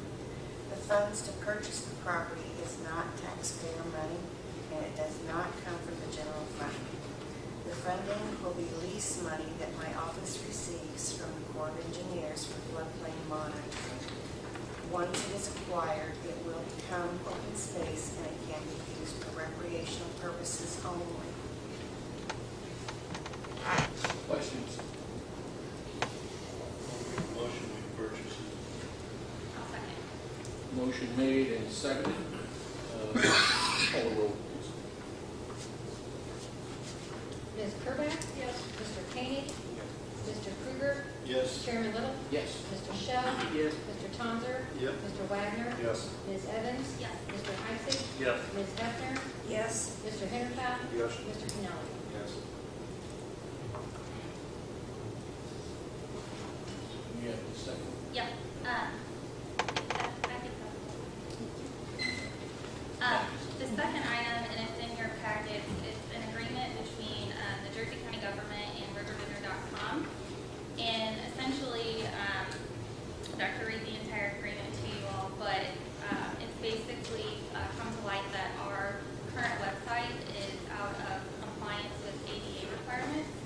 So this particular agreement basically is going to allow RiverVendor.com to go in and make the appropriate updates for our website so that we can be in compliance. They did build our website in 2014, so they're familiar with the platform. And this also, the fee to do this is $3,700, but that also includes some training and half-hour monthly tech support. But it also entails a $30 monthly fee to maintain this particular service. So it's the committee's recommendation to approve this agreement. So I'll put that in form of a motion. Motion made. Is there a second? Mr. Heisig. You know, when I first saw this, I thought this was a gag or some sort of scam. Oh. Until I started looking into it, I didn't know that there were requirements for ADA. How are we out of ADA with the website? There are configurations, I guess, coloring. That's in the project summary as well. Oh, Yeah. I asked the same question, Scott, but I talked to someone who actually had some knowledge on the matter, and yeah, it truly exists. Linda Davidson's our current IT support, but she's part-time, and so she just doesn't have the capacity to do this. I work reaching out. We have a motion and a second. Any other questions? Did we ever answer the question of how much it was gonna cost if we went over our half an hour of tech support? No. And I would think that, I mean, Linda is our IT support, so I would assume that, I don't know for her vendor, it seems like per this, is only going to be available for half an hour monthly, so I would assume Linda would have to kind of take over that responsibility. I use Riverbender for the county clerks and court currently, and I think they charge like, might be $55 an hour if you request something special, you know, outside of scope of.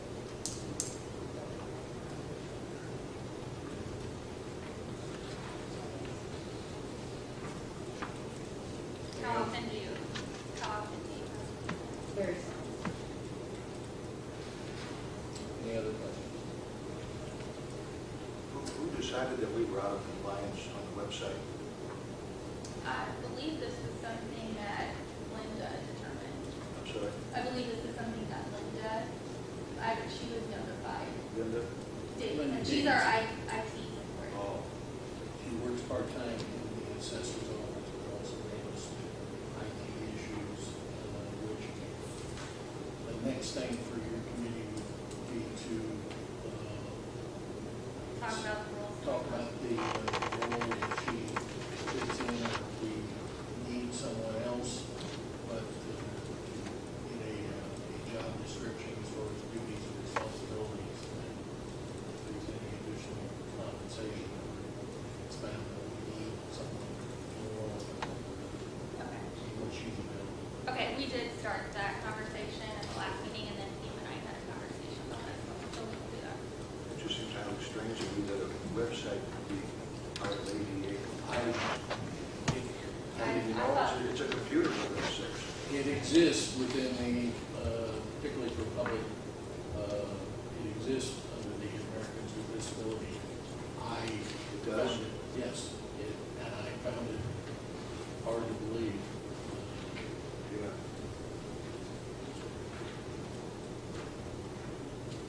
Okay, we have a motion and a second on the floor. I'd like to do a roll call vote since it's a loss of money. Mr. Koenig? Mr. Krieger? Yes. Chairman Little? Yes. Mr. Shell? Yes. Mr. Tonser? Yes. Mr. Wagner? Yes. Ms. Evans? Yes. Mr. Heisig? Yes. Ms. Hefner? Yes. Mr. Hennenpfeil? Yes. Mr. Kennelly? Yes. Ms. Curvac? Yes. Anything else? Okay.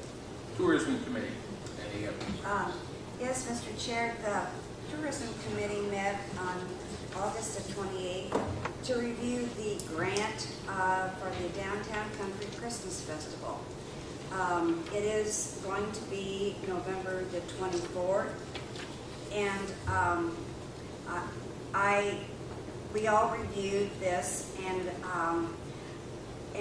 the committee approved the grant, and so I am making a motion before the board for the grant in the amount of $3,500 for the Downtown Country Christmas Festival. I would like to add that last year, this particular event generated between 4,000 and 5,000 people on the Saturday of the festival. It included the entire downtown area. A movie was provided. They had hay rides through the town. They had the Cheney Mansion was open so that people from out of town could visit the Cheney Mansion and the grounds. And all in all, they estimated that it brought in between $90,000 and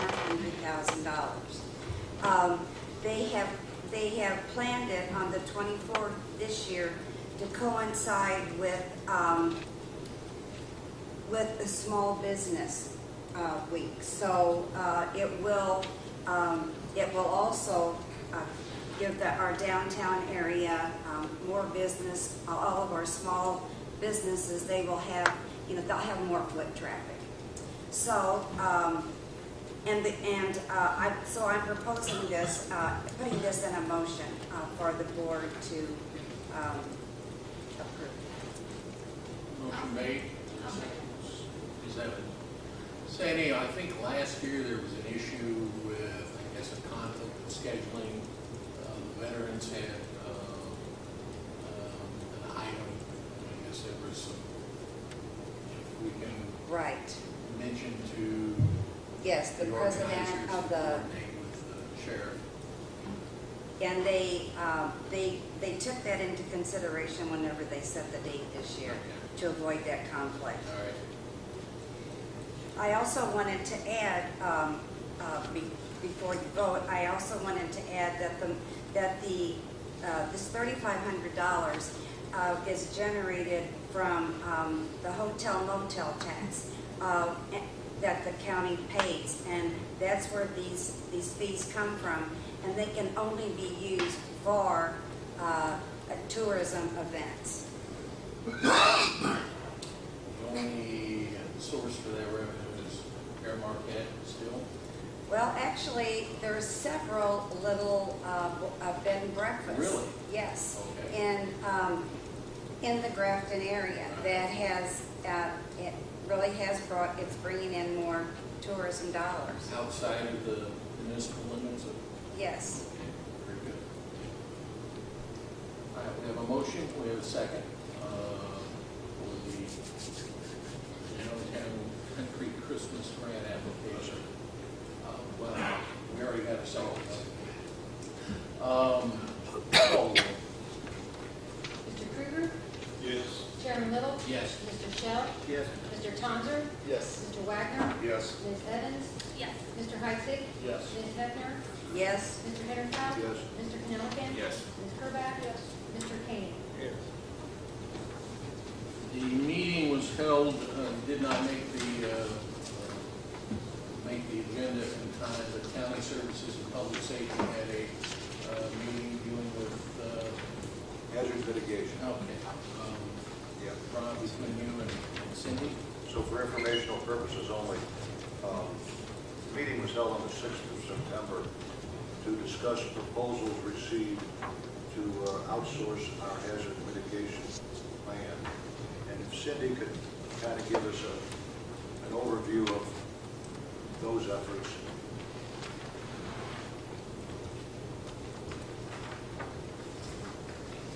Yes, thank you.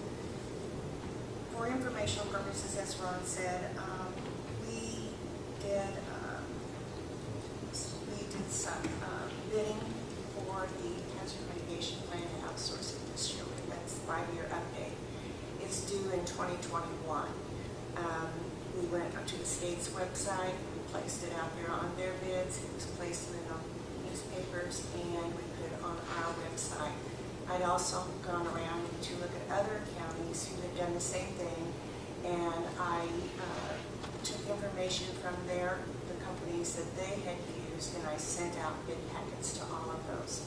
We did receive 2 bids.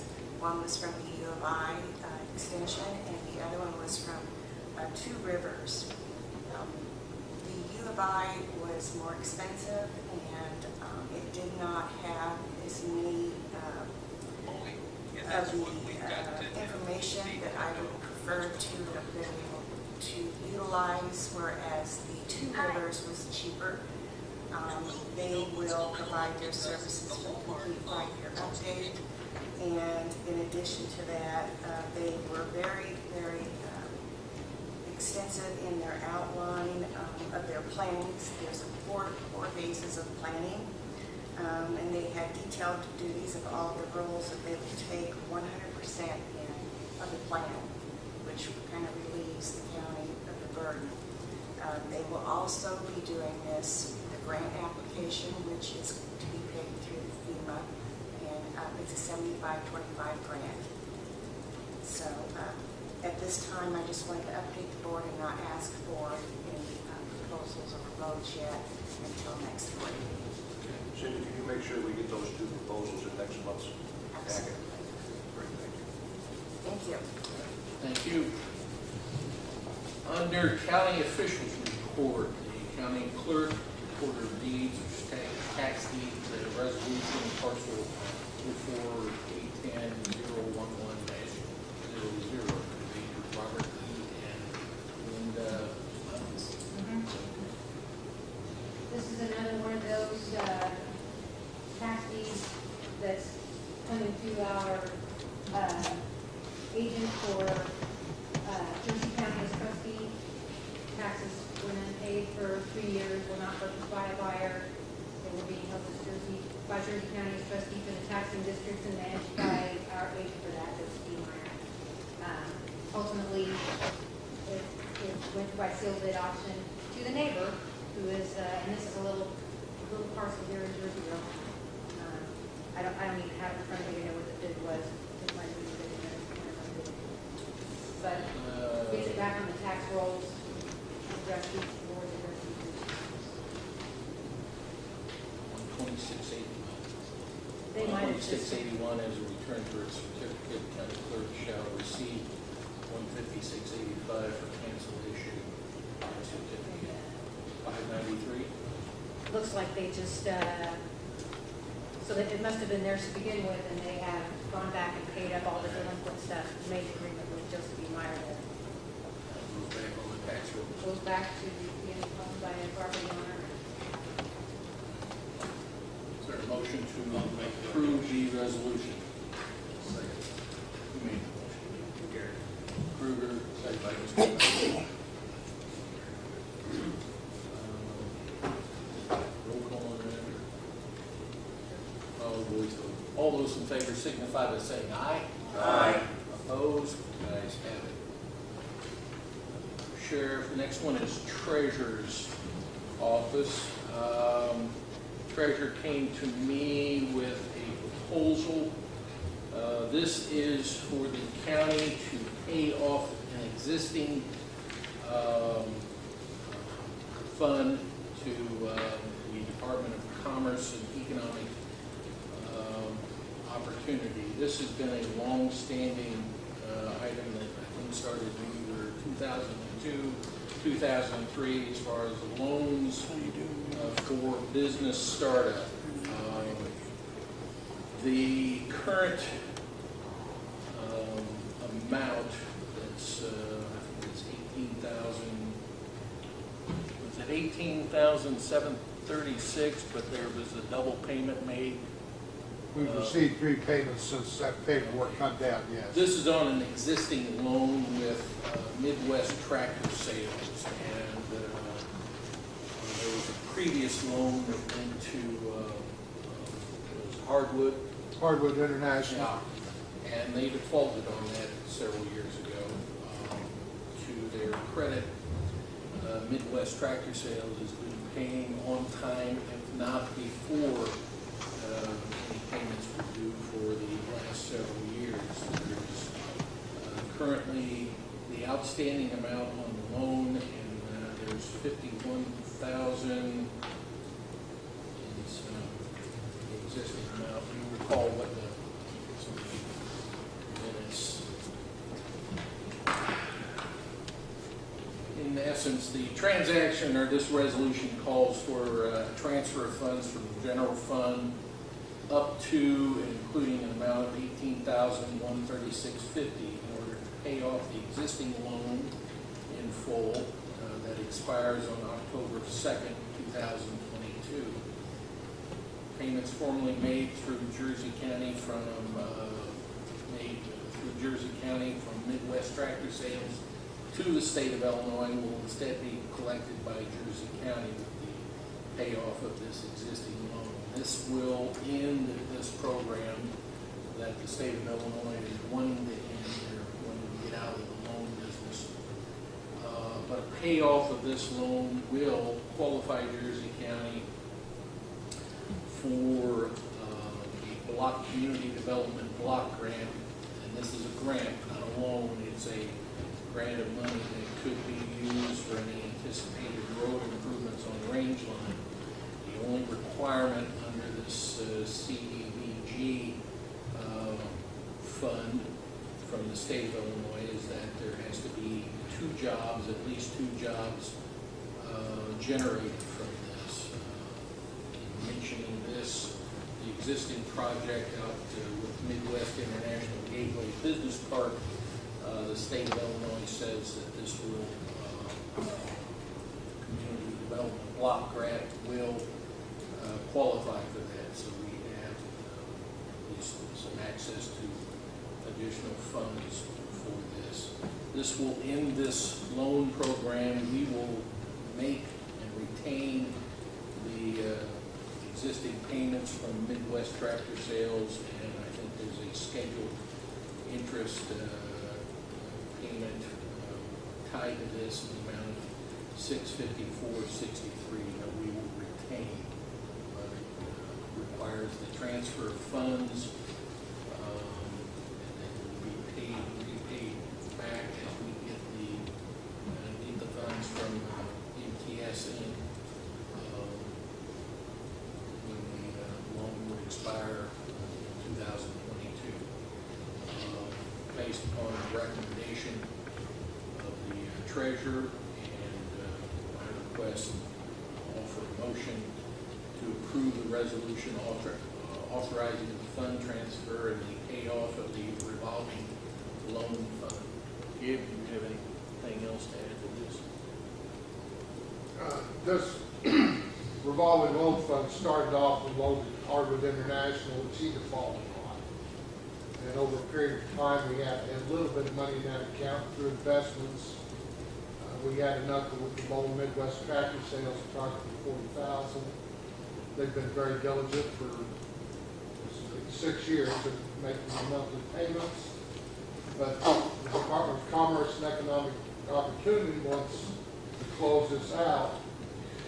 And we have two options. One is to let them collect the money, which requires us to do a great deal of paperwork, or we just go ahead and pay them off the difference. We have $51,000 in the bank, maybe 52 or 53 now, because there's been some payments since June 30th and 4th. DCEO wants a total of $69,000. We get $69,000. They will then let us have that, apparently in the form of a grant, which could be used to save us some money. And we would collect the interest from MPS, who's been excellent in their repayment schedule. Their payments are due, they come in. Did you make the motion? I make the motion. Well, we got 18,000, I'll second it. Any questions? I just have one question. Yes. Did you say that the state, once we collect or make this payment to the state, they'll just turn around and give us the money back? Yes. In the form of a grant? In essence, Basically, this is a failed program. Right. Yeah. That's why they're wanting to get it closed out, and they're willing to, most of the people qualified with were cities. They have sewer plants and such as that where they can make the investments. So these failed loans are trying to get off their books, and their encouragement to get us to clean them up is to give us back the money if we can demonstrate a project that's suitable. And fortunately, they're aware of what's going on out here, and very likely that project may be suitable for getting that grant, which would save us the cost out here. motion. We have a second by Mr. Krueger. Any other questions?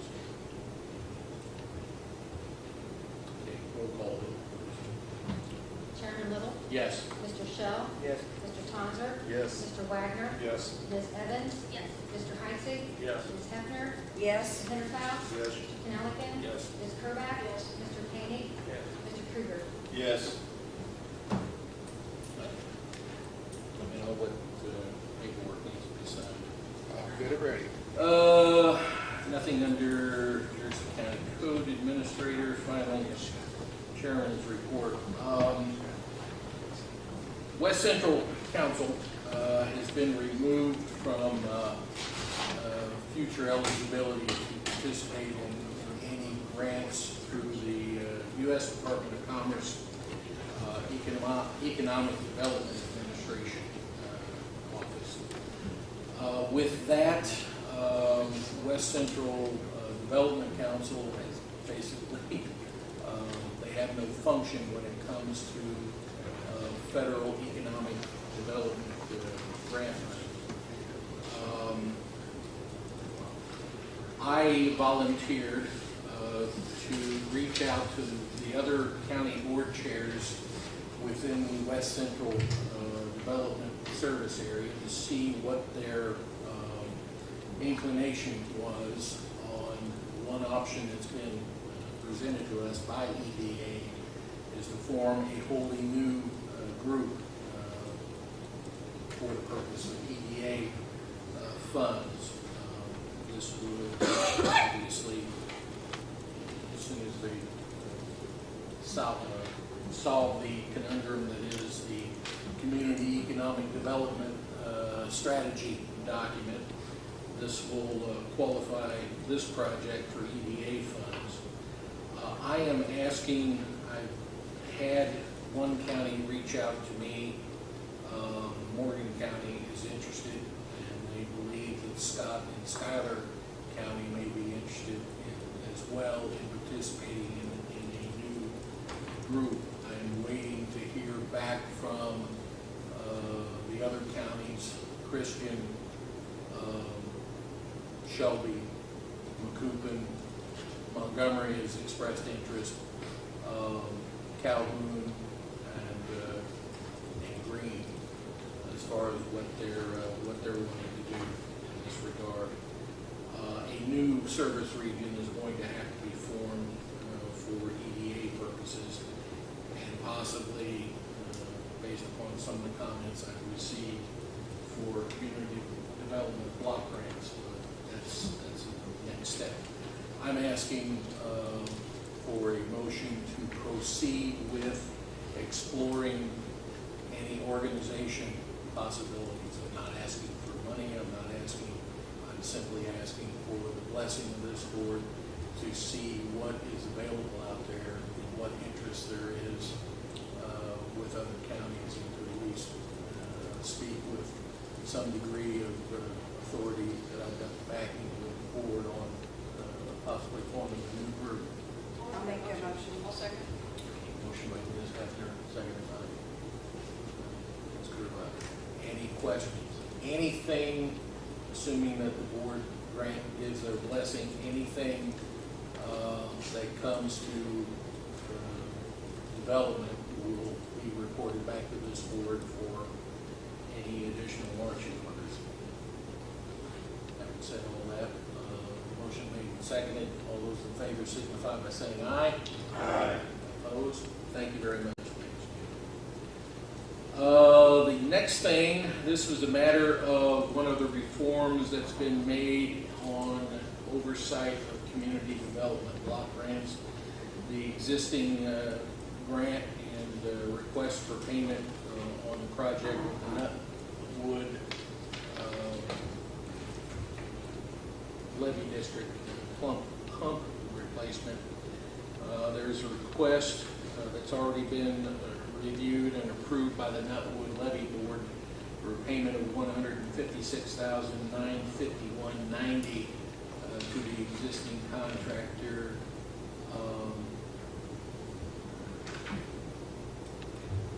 Avenroy Mechanical Contractor. For their work that's been performed thus far. I would like to have a motion to approve the document and pass this along to Hannigan and to the state of Illinois for them to make the payment to the contractor. Mr. Hannigan, Mr. Canali. Call the roll on this one. Mr. Shell? Yes. Mr. Tonser? Yes. Mr. Wagner? Yes. Ms. Evans? Yes. Mr. Heisig? Yes. Ms. Hefner? Yes. Mr. Hinterfeld? Yes. Nelligan? Yes. Ms. Curback? Yes. Mr. Koenig? Yes. Mr. Krueger? Yes. Chairman Little?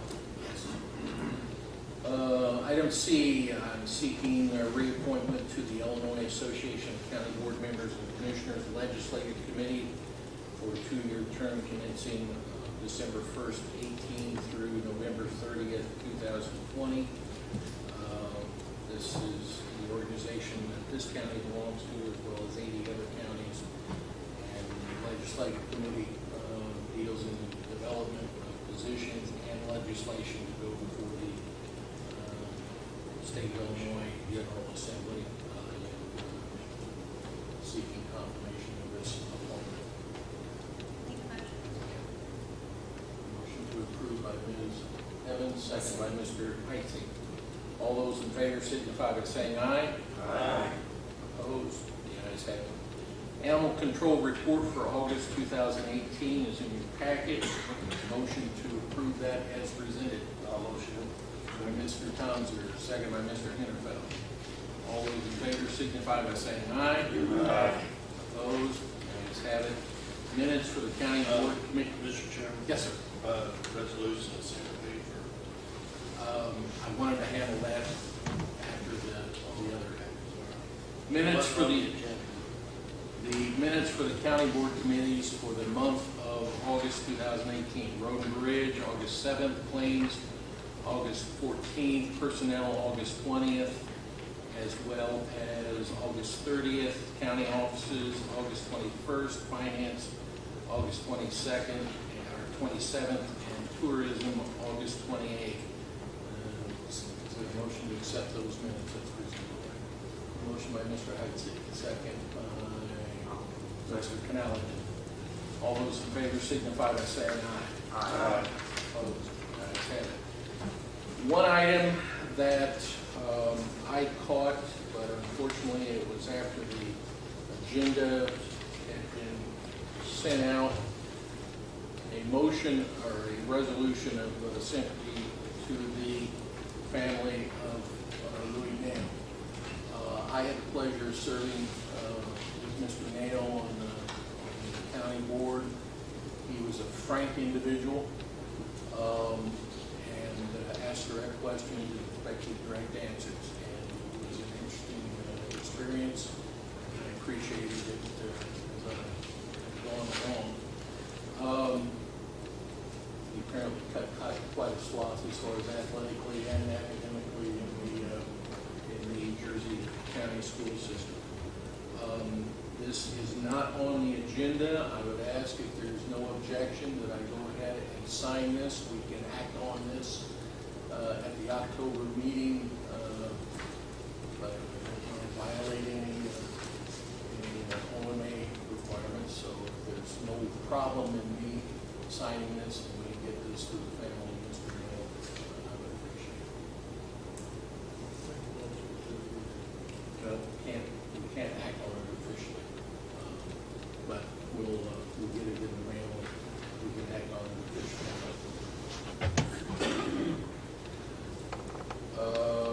No closed session. Is there any public comment at the end of the meeting? Hearing none. Is there a motion for Miley to resign? Mr. Kane, second by Mr. Kruger. Call the roll. Mr. Tonser? Yes. Mr. Wagner? Yes. Ms. Evans? Yes. Mr. Heitze? Yes. Ms. Hefner? Yes. Mr. Hinterfeld? Yes. Mr. Canaligan? Yes. Ms. Kruback? Yes. Mr. Koenig? Yes. Mr. Kruger? Yes. Chairman Little? Yes. Mr. Shell? Yes. Nothing else is made mention by the county clerk. Today is one of those days, like Pearl Harbor Day, November 22nd. It's one of those days that we remember, and it's appreciate the fact that put their lowering the flag to pass that today. Having nothing else, is there a motion to adjourn?